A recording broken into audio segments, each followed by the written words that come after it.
Hello friends, welcome. आज की इस वीडियो में हम डिस्कस करेंगे every important point related to fundamental duties. Fundamental duty से रिलेटेड जितने भी इंपॉर्टेंट पॉइंट्स हैं जो एग्जाम में आ सकते हैं, जो आपको जानना चाहिए, वो सारे पॉइंट्स आज हम इस वीडियो में कवर करेंगे। तो सबसे पहले जानते हैं फंडामेंटल ड्यूटीज क्या होती हैं। So fundamental duties are the moral responsibilities of citizens.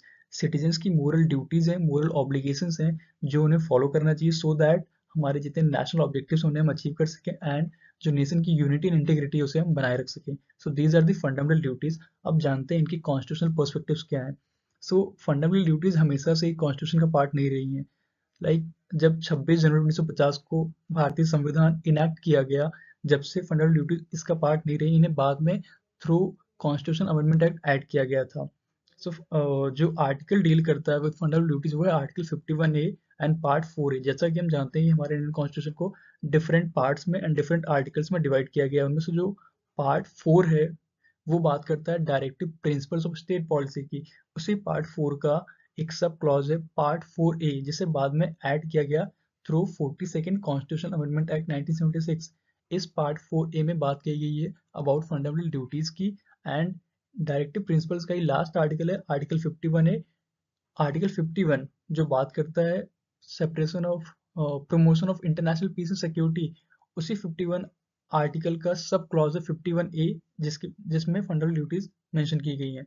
So important article है 51A जो बात करता है फंडामेंटल ड्यूटीज की, एंड पार्ट 4A ये सब क्लॉजेस है पार्ट 4A।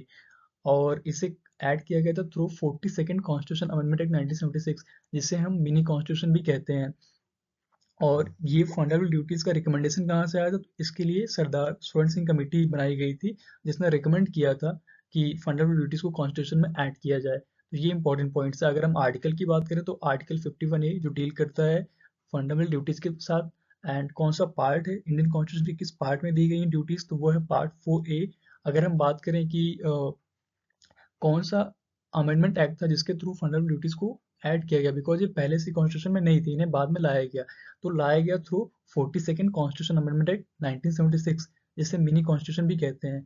एंड किस कमेटी ने रिकमेंड किया था, तो वो थी सरदार स्वर्ण सिंह कमेटी, जिसने फंडामेंटल ड्यूटीज को इनकॉर्पोरेट करने के लिए रिकमेंडेशन दी थी।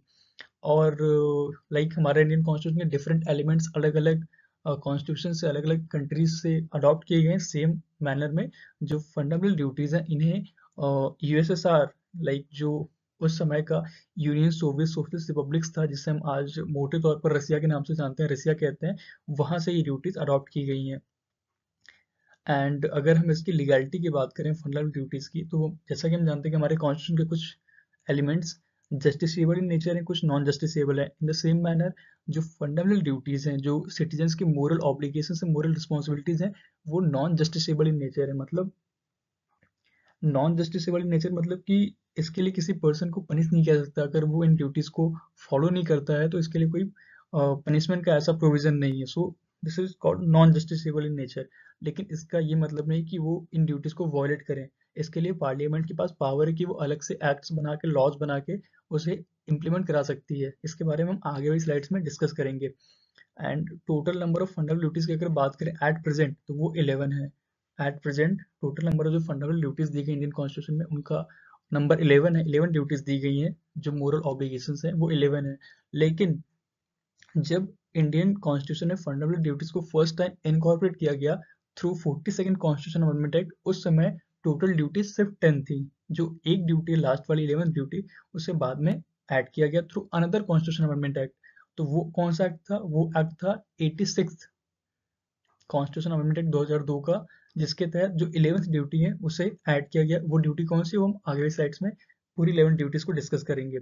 सो ओरिजिनली 10 ड्यूटीज थी, एंड बिकॉज 86 कॉन्स्टिट्यूशन अमेंडमेंट 2002 का जो था उसके तहत एक 11 ड्यूटी ऐड की गई। सो इस तरह हमारे पास एट प्रेजेंट 11 फंडामेंटल ड्यूटीज हैं। और जब 42nd कॉन्स्टिट्यूशन अमेंडमेंट एक्ट लाया गया था, जिसके तहत ड्यूटीज फंडामेंटल ड्यूटीज को ऐड किया गया था, उस समय प्राइम मिनिस्टर थे इंदिरा गांधी, एंड उस समय के प्रेसिडेंट थे फखरुद्दीन अली अहमद। तो ये कुछ इंपॉर्टेंट पॉइंट्स हैं रिलेटेड टू फंडामेंटल ड्यूटीज। ये सारे पॉइंट्स मोस्टली एग्जाम में कवर किए जाते हैं डिफरेंट एस्पेक्ट्स में। ये सब आप यहाँ से समझ सकते हैं। आने वाली स्लाइड्स में डिस्कस करेंगे कि वो 11 फंडामेंटल ड्यूटीज क्या है, एंड नॉन जस्टिसेबल नेचर है लेकिन फिर भी पार्लियामेंट उसे कैसे इंप्लीमेंट कराती है, ये भी हम आगे वाली स्लाइड्स में डिस्कस करेंगे। इस स्लाइड में हम डिस्कस करेंगे कि वो कौन सी 11 फंडामेंटल ड्यूटीज हैं जो सिटीजन्स की मोरल ऑब्लिगेशन जो उन्हें फॉलो करनी चाहिए। इससे प्रीवियस स्लाइड में हमने जो पॉइंट्स डिस्कस किए वो काफ़ी इंपॉर्टेंट है with regard to fundamental duties. अगर छोटे स्तर का एग्जाम है तो उसमें स्ट्रेट फॉरवर्ड क्वेश्चन पूछे जाते हैं, लाइक कौन सा आर्टिकल है जो फंडामेंटल ड्यूटी से डील करता है, तो वो आर्टिकल 51A हो गया। किस अमेंडमेंट एक्ट के तहत ड्यूटीज को इनकॉर्पोरेट किया गया, तो वो इस तरह के क्वेश्चंस आपके एग्जाम में पूछे जाते हैं अगर छोटे स्तर का एग्जाम है। लेकिन अगर नेशनल लेवल का कोई बड़ा एग्जाम है तो उसमें क्या होता है कि इनमें से अलग अलग स्टेटमेंट्स ले लेंगे एंड 2 या 3 स्टेटमेंट से एक क्वेश्चन बन जाएगा विद ऑन फंडामेंटल ड्यूटीज, जिन्हें आपको, अगर आपने उसे रीड किया है देन आपको उसको एनालिसिस करना होगा एंड देन समझना होगा कि इनमें से क्या सही है और क्या गलत है। तो ये काफ़ी इंपॉर्टेंट है कि आप उन पॉइंट्स को एक बार वापस से जरूर रिवाइज करें। इस वीडियो के डिस्क्रिप्शन बॉक्स में मैंने एक लिंक दिया हुआ है, एक वीडियो है जिसमें इंपॉर्टेंट टॉप सेलेक्टेड एमसीक्यूज दिए गए हैं ऑन फंडामेंटल ड्यूटीज। आप उसकी प्रैक्टिस कर सकते हैं, जान सकते हैं आपका कॉन्सेप्ट कितना क्लियर हुआ है।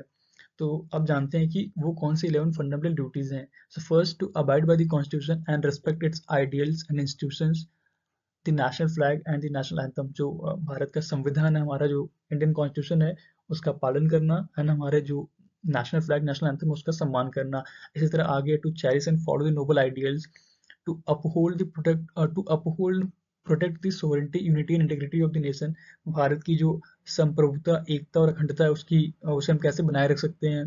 To defend the country and render national service when called upon to do so, to promote harmony and spirit of common brotherhood, to value and preserve the rich heritage of the country's composite culture, to protect and improve the natural environment, ये भी एक important duty है, fundamental duty है, to develop scientific temper, humanism and the spirit of inquiry and reform, to safeguard public property and to observe violence, ये भी important fundamental duties की category में आता है, and to strive towards excellence in all spheres of individual and collective activity, so that the nation constantly rises to higher levels of endeavor and achievement। And जो last है वो है to provide opportunities for education to his child और ward between the age of 6 and 14 years। ये जो last duty 11th number की, ये काफ़ी इंपॉर्टेंट है बिकॉज ये ड्यूटी जो है ये इसे ऐड किया गया थ्रू 86 कॉन्स्टिट्यूशन अमेंडमेंट 2002 का, जो हमने लास्ट स्लाइड में डिस्कस किया था कि जो 10 ड्यूटीज हैं, जो ऊपर की 10 ड्यूटीज हैं, इन्हें जब फंडामेंटल ड्यूटीज को फर्स्ट टाइम लाया गया था कॉन्स्टिट्यूशन में थ्रू 42nd अमेंडमेंट एक्ट 1976, उस समय 10 ड्यूटीज आई थी एंड जो 11 ड्यूटी है to provide opportunities for education, इसे बाद में ऐड किया गया था थ्रू 86 कॉन्स्टिट्यूशन अमेंडमेंट एक्ट 2002। तो ये 11th नंबर की ड्यूटी जो है ये यहाँ पे ऑड है, डिफरेंट है बिकॉज इसे बाद में ऐड किया गया था। जो 10 है वो एक साथ आई थी इन फंडामेंटल ड्यूटीज। तो ये इंपॉर्टेंट फंडामेंटल ड्यूटीज है। नेक्स्ट स्लाइड में हम डिस्कस करते हैं कि ये duties non justiciable in nature है, मतलब अगर कोई इसे फॉलो नहीं कर सकता, नहीं करता, तो उसमें पनिशमेंट का कोई प्रावधान नहीं है। लेकिन फिर भी पार्लियामेंट के पास पावर है कि वो इन ड्यूटीज को, जो इंपॉर्टेंट ड्यूटीज है, उन्हें किस तरह से इम्प्लीमेंट कराती है, किस तरह से फॉलो कराती है, उसके लिए अलग से एक्ट्स बनाए गए, कानून बने हैं, वो हम डिस्कस करेंगे।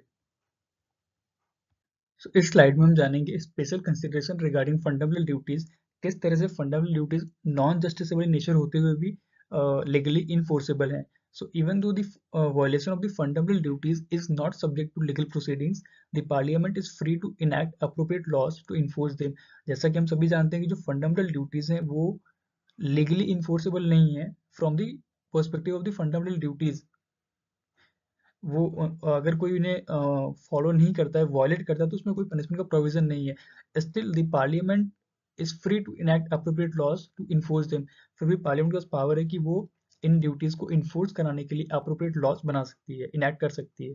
जैसे हम बात करें, हमारी एक ड्यूटी है, फर्स्ट ड्यूटी है to abide by the Indian Constitution and respect its ideals and institutions, the national flag and national anthem। तो ये एक ड्यूटी है जिसे अगर आप वॉयलेट करते हैं तो उसमें कोई प्रोविजन नहीं है ऑफ पनिशमेंट। लेकिन इसका ये मतलब नहीं कि आप इसे वॉयलेट करें, बिकॉज इसे रोकने के लिए पार्लियामेंट अलग से एक्ट बनाया हुआ है जो है the prevention of insults to national honour act 1971, जिसके तहत अगर आप हमारे जो नेशनल सिंबल्स है, नेशनल एंथम है, इंडियन कॉन्स्टिट्यूशन, इंडिया का मैप है, इससे आप डिसरिस्पेक्ट नहीं कर सकते, इसके लिए पनिशमेंट का प्रोविजन है। इसी तरह अगर हम बात करते हैं, हमारी एक और ड्यूटी है to uphold and protect the sovereignty unity and integrity of India.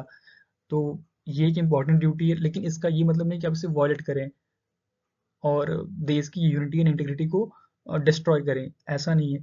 अगर आप ऐसा करते हैं तो उसके लिए अनलॉफुल एक्टिविटीज प्रिवेंशन एक्ट, जिसे इन शॉर्ट हम यूएपीए एक्ट कहते हैं, 1967 का एक्ट है, जो प्रोहिबिट करता है कि जो सिटीजन है वो किसी तरह की अनलॉफुल एक्टिविटीज में इंडल्ज ना हो, जो देश की यूनिटी इंटीग्रिटी के खिलाफ हो, ऐसी एक्टिविटीज में इंडल्ज ना हो, उसे रोकने के लिए यूएपीए एक्ट 1967 का। इसी तरह हमारी एक ड्यूटी है protect and improve the natural environment including forest, lakes, rivers and wildlife and to have compassion for living creatures। ये भी एक ड्यूटी इंपॉर्टेंट। सो किस तरह से वाइल्ड लाइफ को प्रोटेक्ट किया जाए, इसके लिए अलग से एक्ट बनाया गया है, वाइल्ड लाइफ प्रोटेक्शन एक्ट 1972। इस तरह से डिफरेंट डिफरेंट जो ड्यूटीज हैं उनमें उनको जो एजेंशियल ड्यूटीज हैं उनको किस तरह से लीगली इन्फोर्स किया जाए, उसके लिए पार्लियामेंट अलग से एक्ट बना के रखे हैं।